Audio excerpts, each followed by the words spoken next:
Welcome to Podtendo's Twilight Princess Retrospective.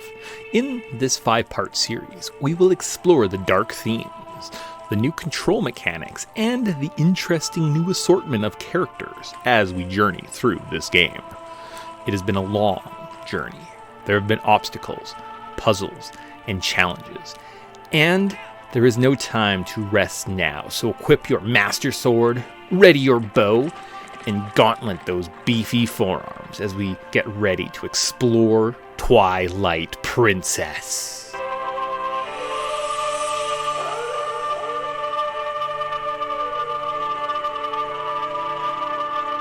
What's wrong?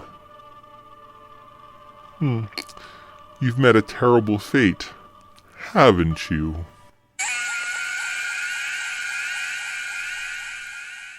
Hey guys, welcome to the Podtendo podcast. This is the Legend of Zelda Twilight Princess Retrospective. I will let you get back to the show proper. Just going to throw a bit of an intro. Obviously, last week we flipped with Pokemon, so more than likely it'll be Zelda.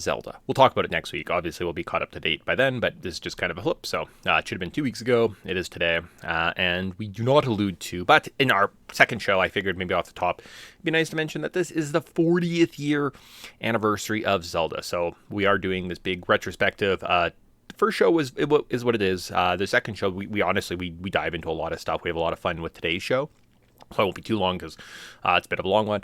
And I think it's just going to keep growing and expanding. And we're going to have games and fun things the next 3 shows, right? So kind of do like a fun, holy trilogy of kind of like a cultural significance, big kind of fun stuff for the next few shows. So we'll get through today's stuff. And really, we're just doing kind of the groundwork. But I did want to throw off the top that this is the 40th year of Zelda being in our lives. Wonderful, great. If you've been alive that long, almost. I'm not there yet. Neither is my co-host.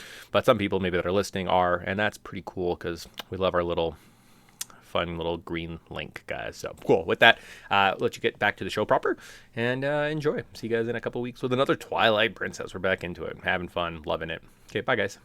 Hey guys, welcome back to Podtendo's Legend of Zelda Twilight Princess Retrospective. We are, I don't know, like the intro said, welcome. Are you excited to actually talk about the game this time? Yeah. No, we've done our due diligence and put in that work early, so now we can just sit back and enjoy this game. Yeah, well, it's kind of a you know what? Yeah. This game is, I'm coming around. I started out not liking it as much. I guess I'm Mick. I'm joined by Tyson. This is Podtendo. This is our Legend of Zelda Twilight Princess Retrospective. I don't know if I think I said that, but I don't know if I said the retrospective part of it. I just got to Twilight Princess and was excited and like clapped my hands and moved on. Yay.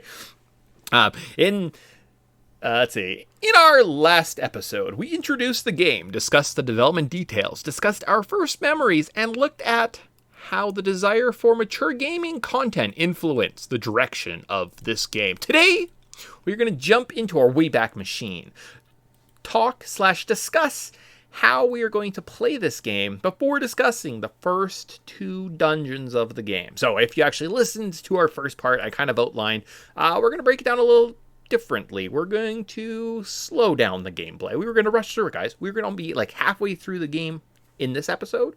Next episode, we're going to do the other half. Then we're just going to talk about side quests and other stuff. Instead, we're going to slow down. We're going to look specifically at the 3D dungeons in Zelda. And I think that's kind of giving more of the emphasis going forward. So we still have 8 more dungeons to go, 4 episodes, 2 dungeons per show.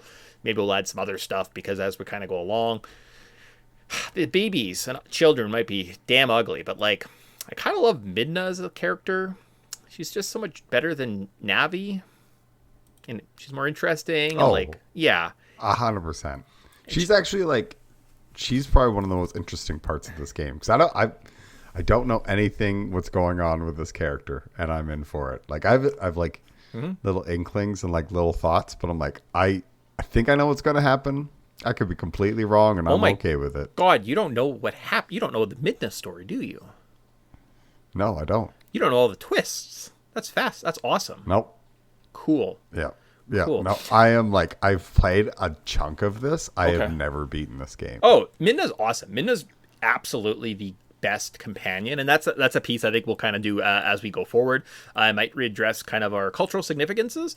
We'll kind of look at the one today because I think it kind of works. I don't know, but we still have 3 shows after this, so I think I might kind of refine the outlines that I have and like do an actual episode where we just talk about Midna. We might do that kind of towards the end of the game and just kind of discuss that companion. So any thoughts, big kind of revelations maybe we'll say, but like initially you're like, she's great, or I really liked her, or this was fun, definitely feel free to use this. So I think without further ado, we're just going to roll through this, guys. So, and again, things are changing as we're kind of going, projects changing as I'm kind of falling more in love with the game. And I'm like, this is actually kind of a fun experience. This is, I would think Twilight Princess, just off the start, is the last Ocarina of Time adjacent game in the Zelda series, right? So as we kind of looked at the 3D entries, right, we got it to the Majora's Mask. Obviously, they use the same assets. It's kind of in the same universe. Wind Waker, we had a great time with a few years ago, and now this game, I'm having a lot of fun. Like I'm blowing through it. I'm telling Tyson, I'm like, Tyson, start playing this game, man. Like you're behind like 2 episodes, right? Like I'm just flying through and having so much fun. I'm consuming it. Great time. So we're gonna change the format a little bit. Instead of the outline like Ocarina, I think I had it kind of laid out from day one and we just drove down the road. This one is changing a little bit. So Twilight Princess, I don't know if I need to raid you. Let's do it. Developed by Nintendo EAD, it sold 8.85 million copies, 7.26 of those on the Wii alone. It was released November 19th 2006. How long to beat has this game? At 30 to about 40 hours. Yeah, I could see that because some parts just take a little while. And on eBay, you're spending at least $200. I said, where to play? You need an OG GameCube disc, or a Wii disc, or a Wii U disc. But some of those can be very expensive, and then you need a system that works, and it's be able to hook up to a TV, and just use emulators. Yeah, God bless you. Extremely hard to get your hands on. I still periodically check. I'm like, is it on the Switch Online? No, it's not. Oh, could you imagine the update when the day that comes, you get the update and you're like, oh, there's something new, something good and new. Like I'm cancel work. I'm staying at home. The international release of Chibi Robo. Oh, good. Oh, you know what? The domestic release was getting kind of old, so. You know what? If you haven't played your 600 hours of Chibi Robo, I mean, what are you doing? What are you doing? On that note, not that note, but on the note of just kind of where are we playing it, I'm going to say this right now. This game is not accessible. If you want to play Twilight Princess and you don't have a Wii, if you find a Wii on a secondary market, I think the joke I had was I had a Wii that I had die and my Wii U died. And I could leave my house and I could stop at my father-in-law's and then I could pick 2 other people up from like Marketplace or whatever. And for $90, I could have 6 Wiis. I was pretty excited by that statement. So there are check secondary markets, check marketplaces, pawn shops, right? Retro gaming places. If you could find a Wii, maybe you could buy Twilight Princess. That's really the only way I'd recommend. Don't go spend $250 from a scalper and buy a GameCube game. Don't do that for the Wii U. Or if you have an Xbox controller that actually has a USB plug-in, man, sweet. It maps to your computer really nicely. You can get this thing called a Dolphin 64, which plays GameCube games. Find an emulator. There's a couple of those. There's tons of websites. And download it. So that's how I'm playing this game. And I thought we maybe should talk about that a little bit. So as kind of our where to play section, I'm going to expand that instead of just saying, this is where you should play it. This is literally my, as a retro gaming collector and avid player, try an emulator. Although, have you played it on the emulator, right? Yes. Yeah. Yes, I do not have a GameCube Wii or Wii U kicking around. So have you got the Hyrule Field yet? Yes. Okay. Oh yeah. Did your computer did your dolphin just slow down to a crawl when you hit Hyrule Field? Maybe the first time. Okay. I feel like.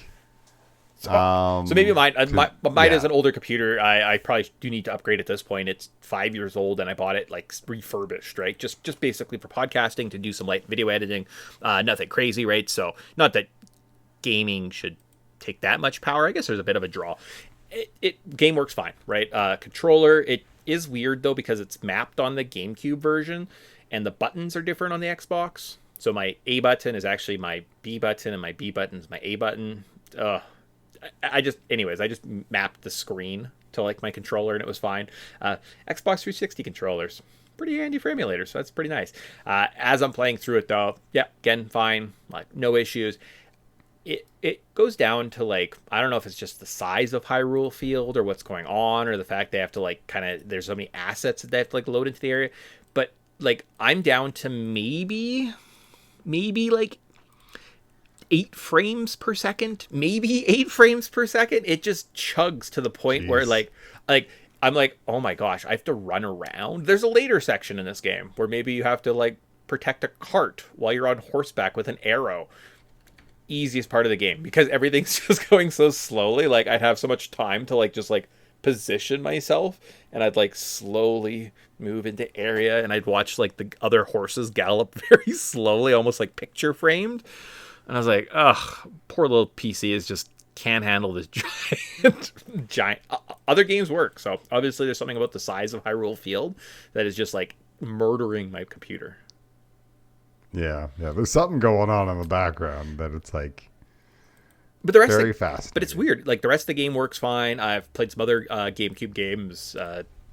Not sure exactly what's happening with that, but I thought I'd share that because I was like, it was bad. The first time I got there, I was like, I don't know if I can do any action sequences because it is so slow, but it seems to pick up a little bit. Like I said, like you're protecting a horse, you're on horseback, there's a carriage, there's guys coming at you. You got to shoot them with arrows. Not bad. I was able to manage. So I did consider that. I was like, do I really have to replay this entire game on my Wii just so I can like get through these sections? But I did it. So yay. Yay for me. You survived. Yay for me. Just like yay for our podcast. Because now, guys, we're going to do what I should have done last time. I'm sorry. I read through all these development details. I tried to put you back in time. I didn't even tell you what was going on back then. How would you know? You're alive. So what we're going to do is jump into our patented Wayback Machine, travel back to November 19th, 2006, and ask the age-old question, do we want to live there? So the top TV shows from this time were Lost, Grey's Anatomy, CSI, and The Office. Specifically, we're in the 3rd season. Okay. Yeah. So like not a bunch of stuff on my watch list. I mean, this is where The Office is getting good, but... Yeah. I bet you there's some other stuff I'm probably watching right now. That's fair. Top cartoons, maybe more animated shows. We had Avatar, Teen Titans, SpongeBob, and Ben 10. Yeah, that's probably more up my alley right now. Okay. Speaking of, I was going to say, in terms of like my shows, I don't know if I was like, Lost. No, I wasn't in it yet. I got into Lost later. It was like a DVD binge. Grey's Anatomy, couldn't do it. Just didn't care. CSI, at some point I definitely watched it. Office definitely was dialed in. This was definitely my jam. So I know that I'm there. But I'm also probably checking out the WWE pay-per-view because this month you could have watched Cyber Sunday from 2006. You're like, wow, you get to vote, guys. I don't know how we voted. Maybe we went on WWE.com. I don't know what else existed at that point. Maybe we like called a number. That might have been a thing. We sent a text. Or texted. Was texting popular at this point in time? What? Probably. After his involvement when was American... So I was going to scroll down and just like read parts of the card. Aftermath. After his involvement in the main event, Kevin Federline challenged John Cena to a match on the January 1st edition of Raw. What? Oh, and apparently he won. Okay. He wins this match. Oh, okay. Perfect. This is what I love to see. K-Fed killing it. K-Fed. Hey, look at that. So what were you missing on Cyber Sunday? Jeff Hardy defeated Carlito for the Intercontinental Championship. Team rated RKO defeated DX in a tag team match. King Booker was the champion, and he defeated the Big Show and John Cena in the main event. So I guess Kevin Federline obviously must have interfered. So yes. Well, you know what? It's like that time David Arquette won championship. Oh, just voting. bring in those. Oh, okay. Those celebrities. So Bring them on in. you got to vote. So the 3 things we got to vote for, I guess we're just like taking our time on this one. Is this what people came to Twilight Princess for? Was Cyber Sunday? Yes. Main event was the title to be defended in a Champion of Champions match. Oh, I see. Okay. Oh, so they were all the champions. So it was Booker T was the world heavyweight champion. It was Big Show ECW, and then John Cena was WWE. And then they just the champion retained his title. Ooh, cool. Exciting stuff. Yeah. Oh, and Ric Flair, he got a partner against the Spirit Squad, and you got to pick a legend. Roddy Piper won. Special guest referee. You know what? Wrestling's fun. Wrestling's fun. It is kind of fun. Okay. Wrestling is fun. So that's probably what you're doing, is you were spending all your money texting about Randy Orton. Top of movies you could watch from November 2006 were Casino Royale, Happy Feet, still in theaters. You could watch Borat, and The Departed came out in October. So you were probably watching The Departed for the second time. Oh, okay, so that was this year. Yeah, everybody was basically just like obsessed with that damn show. Very nice. Yeah, it's oof. Okay. My wife. Is what it is. It is what it is. Top video games in Kazakhstan this year were Gears of War, Call of Duty 3, Tony Hawk's Project 8. But I think that was just games that came out in November. Makes sense. Remember how good the commercial was for Gears of War? The first. Yep. Like, you were like, I'm in. This is awesome. There's this giant monster we fight. You see it and you just drive away and you never see it again. And everyone was kind of like, I feel like I was lied to about this whole like next gen thing. But they had Mad World playing. Remember Mad World? So good. So good. Yeah. But that was the People world. lost their minds over that for a while. So there you go. So if you were ever wondering what did life look like, oh God, 20 years ago. Oh yeah, that's fun.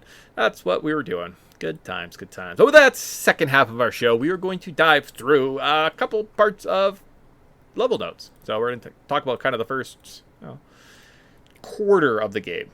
Yeah, makes sense. 2 dungeons out of 8. A quarter. We're going to start with Chapter 1 in Ordon Village. So we start in our home village. We are tasked at learning how to use our sword, wrangle some goats, and buy a slingshot.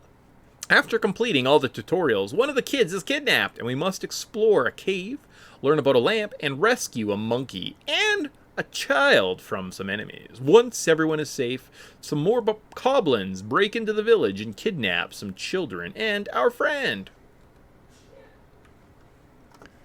Yeah, kind of got a scary couple scenes in here actually, like where what are like those monsters called? They roll in with the giant pigs. Bokoblins? Boblins or whatever. Yeah, boblins, yeah, it's bokoblins. Like, we do get to very, see. Don't trust them. Don't trust them. And what's our friend that kind of follows us? The big guy with the big club, King Bokoblin or something like that. He's kind of a reoccurring character that we just arduously kind of battle across the land, right? So yeah, definitely some darker tones. Watching the kids get kidnapped, it's just that darker element that they were pushing for, right? You need a tutorial level. You need to learn how your sword works. You need to do, learn how to interact with a village, how to kind of do some cutscenes, how to fish. Pretty straightforward, right? Nothing too crazy. I did have difficulty with the fishing mechanic in this game because I fished and caught a fish, but then the cat didn't trigger it. So I was like, oh, I need a different fish, obviously. So then I spent a while trying to fish everywhere else. And I was like, what the hell? The game was like, no, you just go on the pier. And I did it and it worked the second time. So, oh, okay. That's frustrating. Yeah. It is kind of neat and just kind of a bit more mature, right? And you see them kind of growing, especially as you head into the woods and you kind of start learning about the lamp. The lamp's back, right? We're talking classic, like Link to the Past. Get a lantern, you have some magic. Awesome, cool. I do kind of wish maybe you had a magic meter in this game instead of just like the lantern oil. But I do know people love lantern oils and collecting bottles and carrying potions. I played Skyrim. I know you people love putting stuff in bottles. I know you do. So Yeah. it's like that kind of that next step, that next evolution, right? Like you do need a bottle of oils, and then you need some fairy lotion or something, whatever it is, right? So that is kind of neat, but it is just that extra element. And I think I forget how, but somehow they stop you. Oh, spider webs. That's what it is. There's a cave, and you have to get the lantern so you can burn it. Because I think I went to the caves first without getting them, and I got stuck, so I had to double back. Gotcha. Yeah. Yeah. I'm getting mad flashbacks to Link Through the Past as well, because you're just like, man, these it seems super similar so far, and I'm like kind of digging it. I'm like, Yeah. I feel like they're this is an interesting game, and I like how they're kind of building it out. Like, this is the most dialogue heavy story Zelda game I've ever played. Like, man, there's just constant talking. Yes. It's like actually fascinating, because it's like you think of like compare this to a Breath of the Wild, and everybody's complaining. It's like, well, there's no story. To here, it's like it's all story. Yeah. So That's awesome. it's fascinating. Yeah, I'm glad you get that kind of that second chance of like go through this one, and you're like, this is kind of a good game, huh? Interesting. I'm curious for us to go back to our GameCube list afterwards, and like literally have to have that like, where would it go? Because I think it might be, or is it a Wii game though? Maybe it's not a GameCube game. No, I'm pretty sure I put RE2 on the N64, so yeah, screw me. Yeah. Anyways, children are kidnapped. So, chapter 2, the Twilight. So after chasing the raiders, we are taken into a dark pyramid. We awake as a wolf in a dark cell. A playful imp appears and helps guide us out of the dungeon. Explore some rooftops and meet the Twilight Princess, Zelda. She implores us to save the kingdom of Hyrule from Twilight that has taken over the land. Yeah. Very like neat that you're like, okay, we're not really in the castle yet, but we're in this kind of like Twilight realm. I like the Twilight realm. Mm-hmm. The whole like turning into a wolf is kind of like an interesting mechanic, and I'm glad because it kind of mixes it up, keeps it a little bit fresh. Gets you that intrigue of like what the heck is actually happening in this world. Well, and it just adds, and it makes you want to keep playing. Yeah, and it adds that little bit of extra depth that I guess we were just expecting Link to have at this point, right? That little bit of extra, I don't know, oomph to his character. But you kind of mentioned it last episode, actually. I didn't really consider it. Majora's Mask. He kind of had the transformation ability and was able to access different parts of the world and just have a different moveset. So they kind of just gave you a permanent ability, right? Later on in the game, right now, it's kind of, you're limited to just Twilight areas with the wolf, and then kind of like regular world with Link. Eventually, you do get to be able to transform between them. And one of the dungeons we talk about later actually sees you being integral, knowing when to change into Wolf Link and use certain mechanics versus being an adult Link, and it kind of uses the two personas quite well. So no, I agree. I think it's done well and it's good, and it's the only problem is it does hurt from a game development point of view, because Wolf Link never upgrades his arsenal. They did have to dumb down some of the mechanics of the game just because they could never be like, you're not strong enough. Your combat, you're as Wolf Link, you're not strong enough to beat an enemy or something because your combat skills aren't high enough. So they kind of had to program it and design the game as if, you could beat it with almost minimal equipment, which I don't know is a terrible thing. But in terms of difficulty, later in the game, it definitely was like, oh, this is like too easy, right? So, but no, all in all, I think the Wolf is fine, good mechanic. So, yeah, I mean, it's also like, going to the Twilight realms, kind of like the Dark World and Link to the Past. So I'm happy about it, and it keeps it like, and I think like the wolf has some cool like scent abilities and stuff, and like, I like what they're doing. They're trying a bunch of different things, and they're kind of making it like a fresh experience. Well, and like going across the little rope bridges is kind of fun, right? It kind of brings you back to the swashbuckling adventure of Wind Waker, right? And you only do it as a wolf, and there's no balancing, thankfully, but you do have to kind of line yourself up, walk across them. I do love the Midna jumps. For no reason, you just press L, hold R, press A a bunch of times. I think maybe twice there's jumps that you have to like time because there's like a swinging axe or something. But for the most part, it's just nothing. And I'm like, why don't I just press like A and I just jump up? Like, why do I have to press like 5 buttons before I press up? I don't know. I always laugh at those ones where I'm like, this seems underthought. Or underdeveloped. Underdeveloped is what I was going for, yeah. Yeah, especially just like kind of just becomes a press A simulator for a little bit. Okay. Yeah. But we are taking... Oh, no, we don't do that yet. When do we do the first Tears of Light? Oh, next chapter. Chapter 3, Fallen Woods, Twilight. We awake in the dark forest. We must take down 3 big beast monsters. Then we must collect some light from bugs. Follow a monkey before getting all the tears and awakening as the hero of Twilight. We are told to stop the evil in the forest temple. All right, so this was one of the areas I was talking about that has like the timed jumps. I'm pretty sure as you're following the monkey here, there's a certain point where there's like some swinging blades on vines. Yeah, that's kind of about it. I had a heck of a time, and I might have died twice the first time you have to take down the Twilight beasts. I was having a heck of a time. I don't know if I was just not oriented with my controller 100%, or maybe the button layout was getting me, but I had a bit of a time. So the strategy is if you kill them individually, the last remaining one will like reawaken the other 2. So you have to do a charge attack and at least take down 1 before attacking the other 2. Not too bad. Yeah, you kind of gotta, or you wait till like all 3 of them are like sitting in the square, and you try to take them all in down one fell swoop. But that's also tricky. So yeah, nothing super crazy, but yeah, definitely that's. And then after you defeat the Midna's like, oh, I'll create a warp point here so we can go around the world. And I'm like, I like that I can warp right off the start of the game. That is nice. And then the second part is the collecting Tears of Light. They did view this as sort of a overworld dungeon, so they were trying to put some type of puzzles, make you explore some of the areas. That's okay. Follow your map. Nothing's too bad. You have to do it a couple times. This one, I think the Kakariko Village one maybe is the worst. So, but we'll get to that in just a little bit. So from there, though, we have to head into our first temple. No, chapter 4, the Forest Temple. So, do we want to...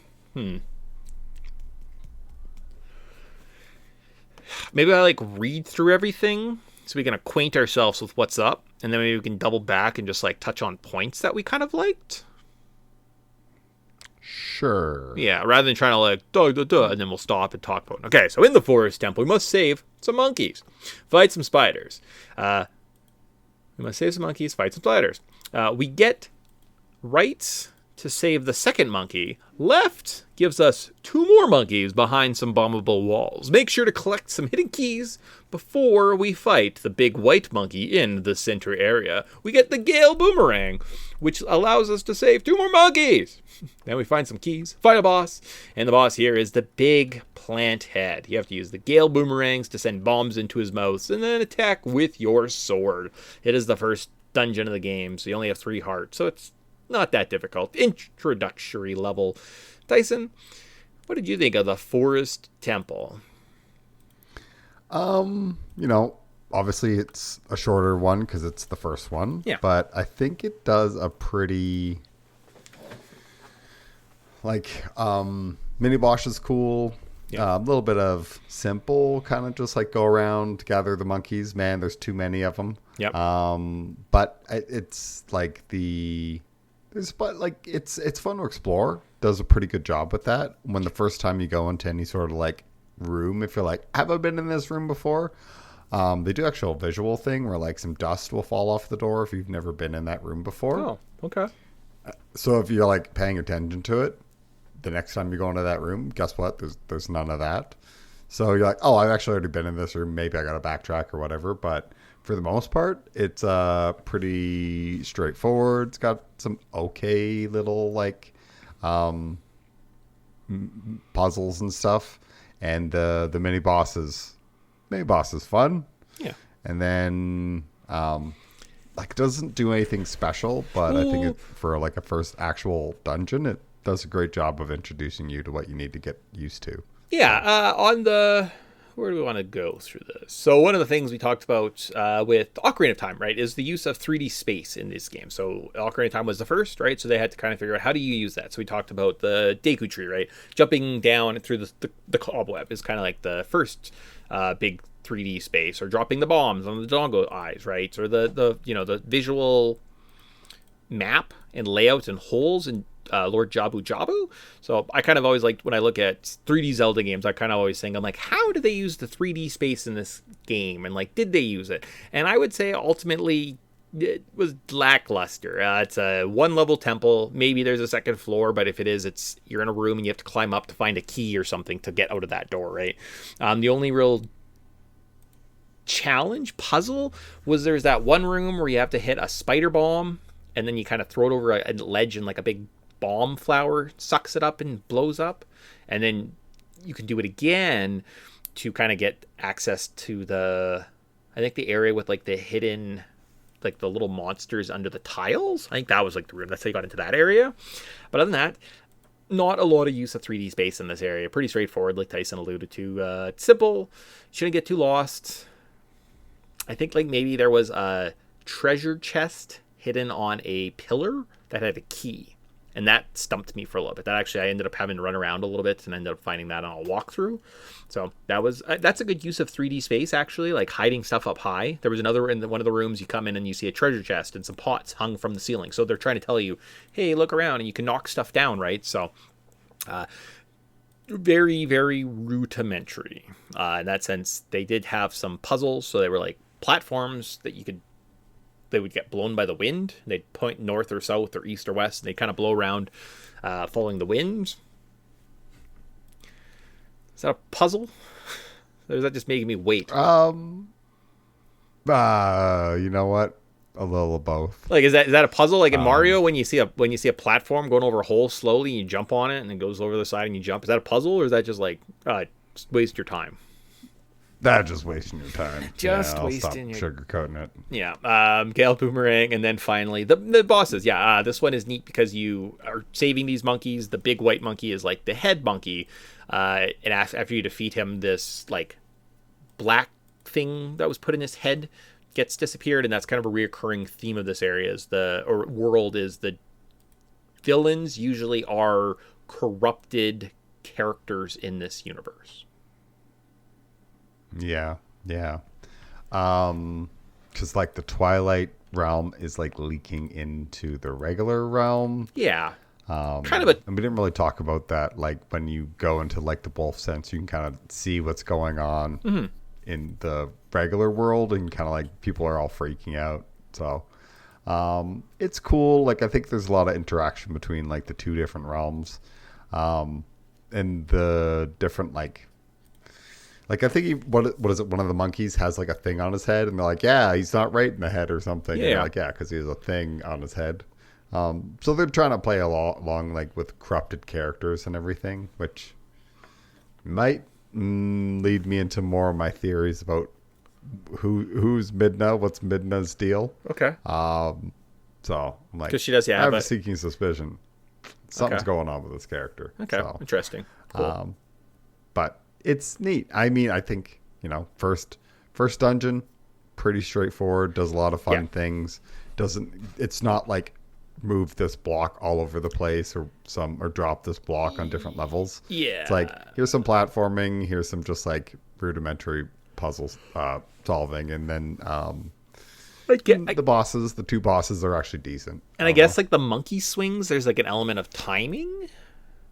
It's not just like a jump, which is like kind of a good, you don't just like jump. You have to kind of like wait for them to swing towards you and then catch hands. Ooh.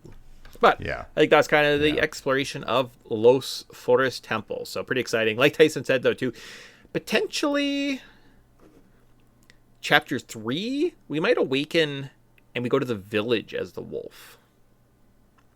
And Midna won't return us until we find a sword. I think that's what happens, because we don't have our sword and shield yet. So we have to like go and like trick someone in the village to get into a house. Anyways, done. Cool. So we're done there. We're off to Kakariko Village. So now we are able to explore the much bigger Hyrule field that just tanks your poor PC. You have to find a bridge, find the sense of the children, and follow it into Kakariko Village. You explore the spring. You have to find all the bugs in town and up the mountain. And after completing this, you can buy the best shield in the game. Yeah, just right off the bat, here you go. Which, I mean, is similar to Ocarina of Time, but yeah, like it's I guess the mirror shield. Yeah. Right? Yeah, that's what they're missing, is you're missing like the third upgrade. So it's just the Hylian shield done. Oh, okay. Yeah.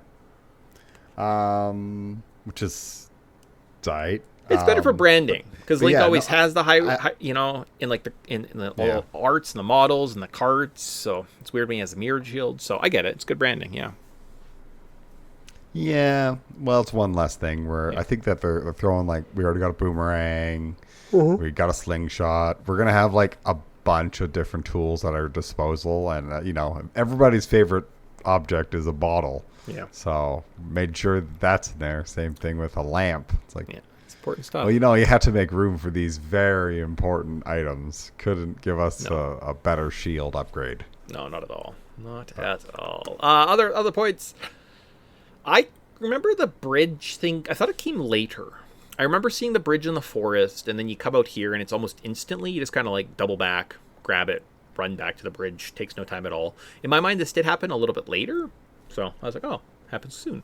Following the sense, recurring theme, happens a couple times. That's usually how they like send you to the next area. Hey, there's a big area. Follow here at Scent Trail. It's a better use than waypoints, right? Just an arrow over your head that says run over there. It makes sense as a wolf. You can sense different smells. I like it. Yeah, it's neat. It's good use of the mechanics and everything. It's a different use, right? Like a focused lens. You ever play any of the Batman Arkham games? His Bat Vision? It's just that.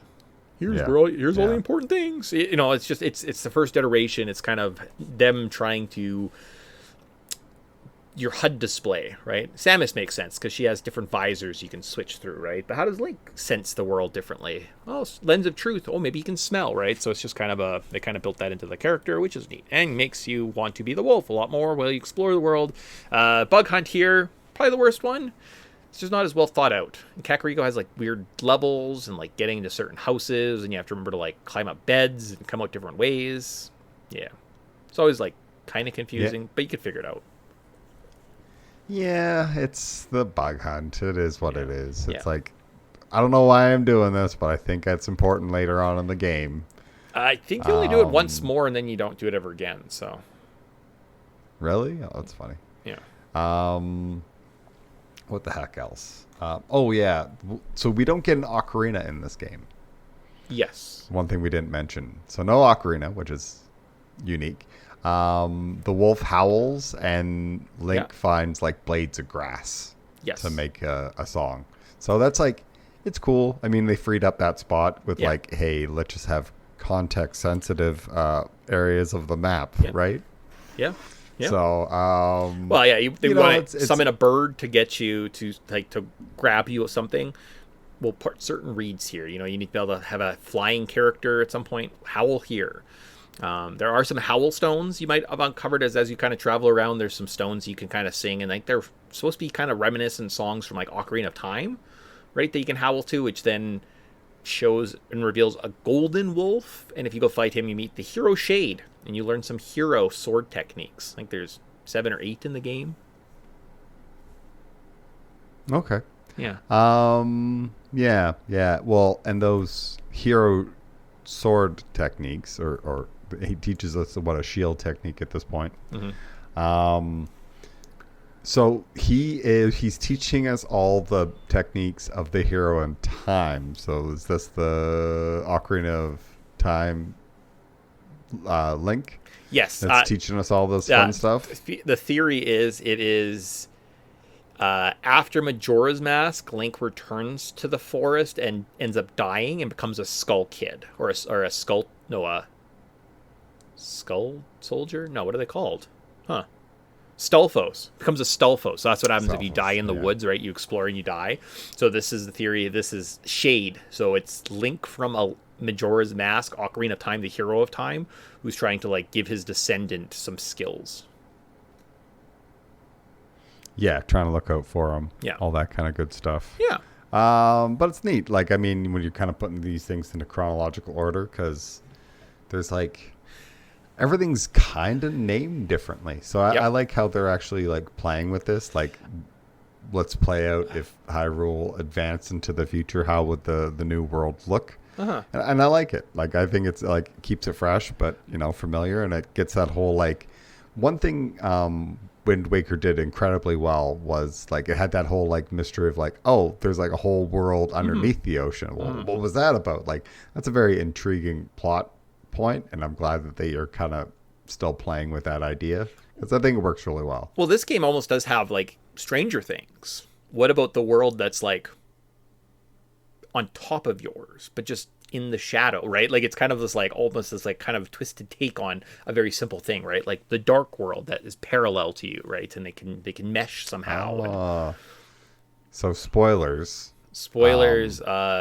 Turns out that it was actually Vecna the whole time.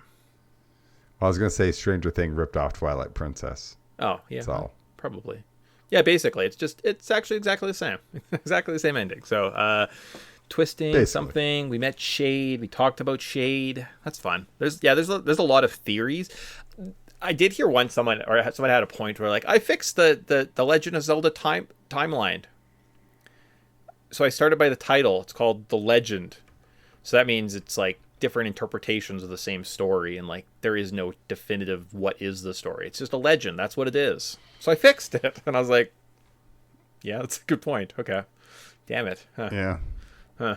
I can't argue with those results. Like King Arthur has a legend because it probably wasn't real. It's just a story we tell. So kind of every Legend of Zelda is just kind of a story we tell, I guess. Well, some people are just ruining the fun. Yeah, I can read. I also saw the legend there once. Damn it. 2 more parts to go. Chapter 6, Death Mountain. So I guess there is some backtracking here. So we have to find out we need to get stronger to advance past a Goron. So we return to our homes. We sumo wrestle the mayor. We get a heart piece before advancing up the mountain. Here, we have to attack some Gorons, so short sword attack or shield attack, and then they can launch us up to higher areas before finding the leader of the Gorons and having to wrestle him sumo style with iron boots. You do a lot of sumo wrestling in this next part of the game. Yeah. You have to learn how to sumo wrestle. You have to find out if a goat's coming at you. You have to be able to push the Goron. They give you the iron boots, and then it never comes up ever again. Well, it's also like, I mean, how terrifying is actually fighting a Goron? Like I can't remember a single time we also fought like just like having hostile Gorons. Well, never. I don't even know if you can do that in Tears of the Kingdom, right? When you find like the Goron settlement or. Yeah, Tears of the Kingdom, I think they're in the second one. And you go and you like fight them. I'm sure they're just NPCs. They just sit there and like, hello. But they are big, strong. They come at you with boxing, like to box you. And you're like, ah, smack you. Oh yeah. It's like, it's got some like actual like, and you can't like kill them. They're like these like indestructible, like just monsters. And you're like, dang, I got to stay on my toes here because I might get worked. Yeah, no, pretty fun. Again, designs, they kind of look a bit more realistic, I guess. But that's what it's. Gorons, they're here. They're kind of goofy. They have mines. But now we have access to the Goron mines. That's why we have to wrestle the leader. So he'd respect us. Now we can head into the mines. So Chapter 7, Goron Mines. So inside the fire cavern, we have to stop some flames, lower a platform, activate some magnets, and find a key before exploring a side area, getting 1/3 of the boss key. Now we have to explore some upside down magnet roofs, fight past a Goron, a possessed Goron on a lava platform, get the other second of the 3 keys, and find a bow. Finally, we have to battle some ranged bad guys before exploring the end area and fighting the boss, who's a big chained possessed Goron. Kind of looks like he's a Balrog. Great visuals. Oh, incredible visuals. Like, it's actually so intimidating, and you got to trip him with that chain. It's like Man, this game has like the aesthetics. Like this game goes for it. Very I very cool. I mean, yeah. Go on. I changed my opinion. I said I hate this game. It's awful. It's terrible. The people, yes, the children are the worst. I hate the children. They're terrible. They're ugly, ugly, ugly babies. But everything else, oh my god, it's so good. Like playing through this dungeon, I was like, I'm kind of in. I kind of really dig the dungeons. I kind of feel like maybe we should talk more about these dungeons because of all the fun things. I love that the fact that in this area you don't just get a boss key, right? You have to find these old kind of Gorons are just like chilling in these little rooms throughout the temple, and they just give you one part of the key. You collect all of them, you get the boss key, and I'm like, neat. There's a reason to explore every area of this dungeon, and I guess the big part of this we were kind of talking about 3D advancements. It's the magnet boots, right? So they have these areas that are magnifying walls, right? This metallic substance is up walls on roofs. Put on the iron boots, you can walk across ceilings, you can walk around, you can do some combat, and you can solve some puzzles. Kind of neat. Yeah. Well, I was just getting flashbacks to like Tears of the Kingdom for some reason. I was like, Yeah. why is me walking around on like different levels like triggering this? It's really just like kind of started here. Like, let's explore being able to walk on a wall or a roof. Like, let's really use these 3D environments to the max capacity. I really and, liked. There was a Go on. part where you're upside down and there was like a switch and you had to use your bow and arrow on it. I really liked that. I really liked it, like the thought of kind of like hanging from the ceiling, and that's maybe the only thing I wish they had in this dungeon was an archery section. So maybe you have a bunch of bokoblin archers and you're on the roof and you have to like upside down like shoot them all and like solve, like that would have been kind of cool, like a big combat section where you're on the roof, or you see a bunch of like a big massive amount of army and you can just like go up to the ceiling and just like sit on the top and just like murder them. Yeah, yeah. I mean, I just want to see this idea kind of like keep getting explored because it's again. So this is the second dungeon, and they're throwing like new, interesting, creative, like gameplay on top of what we're already like used to. Like Yeah. the first dungeon was like, hey, use the boomerang to like drag a bomb to go blow up something. This is like, okay, we'll use the iron boots as magnets and then walk around on the walls and like use the arrow to kind of like snipe some stuff out. And even like the dongos where like they charge up, like it just feels like this game feels so good to play. It's actually like got a bunch of interesting mechanics. Everything's new. It stays fresh. You're not like just like, okay, go in this room slash. Okay, go in that room slash. Okay, what am I trying to solve here? It's like this game is just like a joy to spend time in, and actually like I don't feel rushed. Like that's why it's like I got a little bit behind, and I was like I just don't really want to rush and do this because I'm just having a blast roaming around. Like I haven't played a Zelda game like this in so many years. It's like, you know what? This is fresh. I'm enjoying this. And again, I like there is definitely a Ocarina of Time DNA that is you'll see in this game, and it's just kind of it's their attempt to take what they wanted Ocarina, right? There was obviously restrictions. You can only use so much. It was limited hardware. Now everything looks better and you can tell that bigger, greater story. Yeah, what kind of cool stuff could we have? The only other part that I thought would be neat is somehow you could have introduced, say, like the villain early on and had you walking on the roof, and all of a sudden there's like this big boss or some enemy that we don't have the power to take care of yet walks through, and all of a sudden you're like, what the hell? But you can hide on the roof, so kind of, I don't know, add to some of the sense of dread. But other than that, I really liked it. I loved the after we get the bow, what do? They start giving us these big open areas that have archers all over the room, right? And you have to find different vantage points, and you get to play archer for a little bit, right? Now, this is also on the Wii, so there's some aiming mechanics, right? So that was definitely like a part of it. But I still think like the big open combat is great. We talked about the boots, and then finally all that's left to do is talk about the two bosses. So the first one, the mini boss, I thought that was great. You're on this big lava platform. It rolls up and down, and you kind of have to do battle combat before trying to knock him into the lava. It's actually pretty simple, right? If you kind of just know how to unequip, re-equip the boots, get around fairly quickly, you know that when you poke him, he jumps backwards, and if you kind of position yourself right, you can make it pretty quick. But I also thought that was a really fun, interesting, different combat that I haven't had in 3D Zelda yet, right? kind of having this like battle on this like rocking platform. Yeah, yeah. Well, like the whole sumo wrestling idea, it's like it's funky. I did not expect to have this like just like random mini game just mashed into this game, and it's cool. Like, I mean, I think that they're using it because usually the problem with Zelda games is you use an item for one thing and then it's done, and you never need to really use it again. But like in this game, so the iron boots, you can actually like you can use them as magnets. You can use them to like stop Gorons from rolling into you, and you can use them in this like these sumo wrestling events. You know, like I love the way they're adding to this. Like this back when Nintendo wants to try. My goodness, they can do some pretty awesome things. So what you're saying is you think that you love A Link to the Past because it's really the culmination of like Zelda 1 and Zelda 2, and it's just kind of done in this like beautiful cacophony of just excellence. And what you're saying here is you really enjoy how they're taking all these elements from like Wind Waker and Ocarina of Time, and they're just putting them into this like kind of beautiful, nice story that you're getting to enjoy and experience. Huh? Cool. Yeah. Yeah. It's almost like if you get this whole like pattern down, you could just repeat it, and I just eat it up incessantly.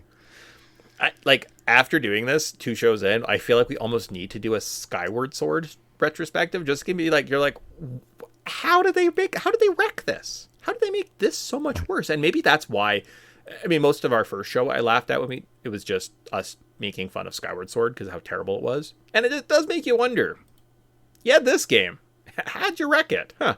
Okay, but this game's not over. Maybe it gets terrible. And then finally, obviously, I think the piece de resistance, one of the things that I was like, oh my gosh, this is awesome. The boss, the big chained Goron at the end, he's on fire, he's dark, he has this big glowing gem, and as he's like lunging towards you, like Tyson said, kind of intimidating boss fight. You're almost like, was I scared of a Zelda boss? Because I might have been. Oh yeah, it's definitely intense. Like it literally just feels like you're in Lord of the Rings all of a sudden. You're like, I thought this was a Zelda game as you're running for your life. As we mentioned last time, right, that the visuals were inspired a little bit from Lord of the Rings, right? So getting to see kind of that inspiration, like, yeah, you definitely were like trying to go Balrog, Dark Black Cave. It worked. Very, very well done. Yeah, I like it. It was very, very good. So, but that is where we're going to end this show. So we kind of talked about the first 2 3D dungeons in Twilight Princess. Now, not the most complicated by any means.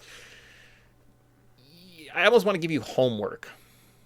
Or any listeners. As you guys are listening to this, if you guys do care about level design, dungeon design, there's a guy called Mark Brown. I think it's called like Boss Keys or something like that. And he breaks down how different levels are kind of built and how puzzles work. This is definitely where we start getting to a point where they're trying to popularize it. So Zelda dungeons become very linear. There's like only ever one route to go through, right? Like I just played one of the later dungeons just today, actually, before we started recording. Basically, you just go in a room, you come out, you go to the next room, you come out, you go to another room, you come out, you end to the last area, you go get the end, and then you go fight the boss. And it's really like that hard, which is bad, right? It can be done well, it's just, they're not as deep and complex, right? And when they are, you end up at the water temple, and it becomes like this urban legend that exists in our society as a way to torture children. So you can't win. Sometimes you just need to make. But so far we like the dungeons, right? So just because they're simple doesn't mean they're bad. Very true. Yeah. Very true. Cool. And I think that it's like there's a lot of potential to keep building on this, and I'm excited to see where it goes next. That's awesome. I'm glad that this is new for you, as opposed to I'm like, I almost know everything. I did forget one dungeon. We do go. I won't tell you it because we'll save it. It'll be like show 4. That's so much fun. All we're going to do, though, is we're going to end with one of our last cultural significances before we probably reframe this. So let's see what's going on. So cultural significance. So the Wii's killer app, even though it was on the GameCube. So one of the only times Nintendo reverse engineered a finished game to sell a new system. Twilight Princess became the flagship Wii launch title, pushing motion control into mainstream gaming, demonstrating how Nintendo repackaged core franchises to support new hardware. Part business strategy, part cultural engineering. For many casual players, Twilight Princess was their first Zelda, meaning it shaped an entire generation idea of what the franchise should feel like. Yeah. Well, you know what? I think this is really a big shifting point, Like, they don't go back to cartoon Link or Chibi Link or what the heck you want to call them. Yeah. Like, unless it's on a handheld. They're like, no, this game sold boatloads. Yeah. We got positive reviews. Let's just keep redoing this. Then Skyward Sword came out, so I don't understand what happened. I don't. Then it was back to the drawing board. It's so bad. Like, it's just... You know what? They went too hard on the motion controls. Because this one, it says like, wow, the motion controls in this game are actually terrible. Like, there is no difference. It's literally just you flick your wrist and swing your sword, and that's it. And maybe aiming? And I will say, Link's crossbow training on the Wii is actually really fun. I remember playing it. It takes, I don't know, an hour. You get the stupid little Wii Zapper thing that you bought for that game, and then it's over. It's not good. It's fine. Kind of works. Let's see, what else? Yeah. Reverse engineered a game. Yeah, but also launch games after this point for systems become kind of terrible. You want to see a launch system? Go look at the PS2 library. Just look at what games came out on the PS2. It's like Metal Gear Solid 2, Final Fantasy 10, you name it. And there's just like this giant library. Some of the best games ever made came out were launch titles for systems, because that's how they had to. That was the market. They used to have to make the IP so that you would want to buy the system to play the IP. And now we just bought systems. So I don't know what happened, but somehow we talked about this last time, how kind of just everything, and I'm kind of like, well, PlayStation has one major release every single year since the release of the PS5. The first year they had an exclusive of Ratchet and Clank, A Rift of Time or something. Oh, Spider-Man 2 was like the third year, right? So PlayStation is barely launching one game per year for their system. Nintendo is pretty much on the same pace, right? If you watch carefully, you'll see that there's a big commercial coming out this year. It's called Super Mario Galaxy 2, starring Yoshi. Go watch it in theaters and spend $50 on movie tickets, and then buy Yoshi game that's coming out on the Switch 2 this year, because Yoshi's in the new Mario movie, because Yoshi's here. Buy our game. It's kind of sad. That's the world we're in, where Nintendo is pouring money into theaters and trying to make this market to sell their Switch 2 that had... And that's it. That's nothing. Everything is dead. Versus back in the day, yes, they used to throw great titles to make systems. Now, I do think the Wii, because it was the first, probably just didn't need Twilight Princess. Twilight Princess definitely helped. I don't know if it was needed, right? Exactly. But and then they repackaged core franchises, support new hardware. They kind of always do that. Mario Kart World came out on the Switch too. Yay, Mario Kart.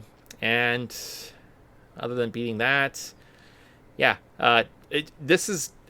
I do like the fact that Twilight Princess, as we're going through it, and it kind of has that core greatness that I do believe a 3D Zelda game should kind of have, right? That kind of the magic, the mysticism, the wonder. The fact Tyson's sitting here racking his brain, being like, what's going on in the story? There's a lot of internet YouTube videos I get to watch after this, telling me all about the story of Twilight Princess. I need to know more. So I'm excited for him for that. And yeah, anyone that just got into the Twilight, the Legend of Zelda, I bet you guys love the series, love Zelda, love Link. Probably because this is a really good game. Show me the generation of kids that grew up with Skyward Sword, and I'll show you a bunch of people that like the Star Wars prequel games or prequel movies. Sword. Wait, how old are you now? This game came out in 11, so you're now 15. So 15-year-olds. How you doing? You guys doing okay? Yeah, 2006. Are you talking about when this game came out? No, it's 2011. That's when Skyward Sword. So the 15-year-olds out there. The 15 to 16-year-olds, I guess 13-year-olds nowadays, that's your first. Skyward Sword was your first Zelda. How are you doing? You doing okay? Yeah, I don't know. I feel like they got spoiled. They got two good games that came after Skyward Sword. So I feel because Skyward Sword is just such a blip. I just don't even think about it. Like, it just doesn't Yeah. exist in my brain. Well, that's actually a lie. It takes up as much real estate as Final Fantasy VIII, and it sits there and you have to tell how much you hate these games whenever you hear them. So there's something to be said there. I don't know what it is, but something. But yes, no, definitely a blip, inconsequential. As opposed to this game, which I'm glad we're both having a great time. We sat down, we're gonna record for 30 minutes. We're talking almost an hour right now, which is fine. But I'm excited to kind of keep rolling with this, and like I said, I'm already done the next 2 dungeons, so anytime Tyson's done, we'll record the next show, and it might be sooner rather than later, just based on his enthusiastic take on this episode. So looking forward to that, and we'll be back 2 weeks. We're playing a Pokemon game. Pretty exciting. Yeah. Guess which one it is, everybody. It's not the one you suspect. No one will ever guess, and it's not Hey You Pikachu, so it's the other one. That's right, it's that one. Yeah. Cool. Pokemon Stadium 2. Not the first one? I don't have any experience with this one. This seems... I have no nostalgia for Stadium 2, except somehow I own 2 copies. I'm not sure where they came to me. Yes. Yeah. 100%. You're like, I have this. Yeah. Don't know. Someone left it and never came back for it, so that's interesting. Yeah. But hopefully you guys are following along, enjoying. If you haven't and you're getting to this, you have lots of time. In a month's time, we're coming out with part 3, which is kind of like halfway point of the game, and then we'll kind of carry on from that. So you still have about 2.5, 3 months to kind of get your hands on this game and play along if you'd like, or we're just going to edge you guys slowly and tell you about this story. Yay. Yeah, so join along, have some fun, and if you haven't played this game, go run out and grab it, because I've been missing out. Well, except don't. Emulate it, because it's cheaper. It's too hard. It's too expensive. Unless you're rich, and then that's awesome for you, so go buy it, Yes, I kind of meant to leave out where to procure this this thing, because you should experience it. And if you don't have to worry about money anymore, that's nice. It's one less thing to worry about. So there you go. Okay. With that, I think we say bye. In the mortal words of Forrest Gump, and that's all I have to say about that. There you go. See you, everybody. Bye.